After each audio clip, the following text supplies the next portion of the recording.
Zendaya, Chani is like a daughter of war, you know, she's a warrior. She says in the first film, since she was born, there were violence and her people was suffering, you know.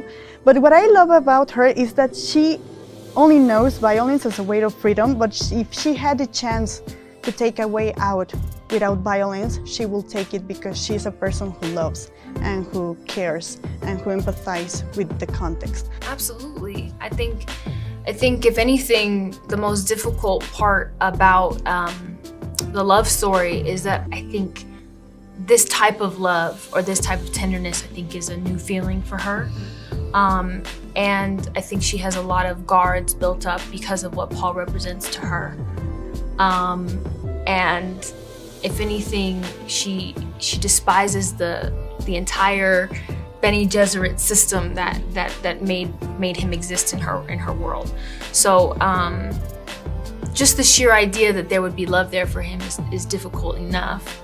And I think that, you know, she doesn't really get to experience as much tenderness, I think, as other people get to experience. So I think that this is all very new to her and scary, rightfully so.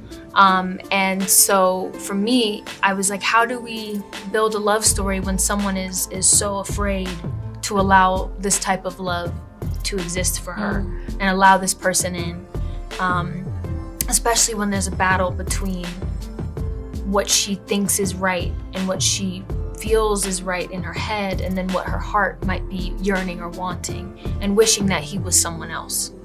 And I think it only makes for, I think, a more devastating end, which I can't, you know, give away. But yeah, absolutely. I think she is, while extremely powerful and strong physically, and fierce, I think she also is very strong and fierce in her vulnerability too.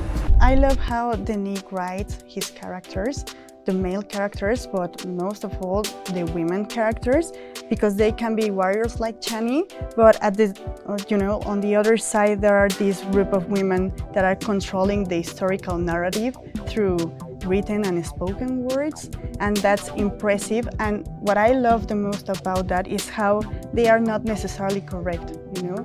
There are no women that behave just because someone told them to behave in a good way.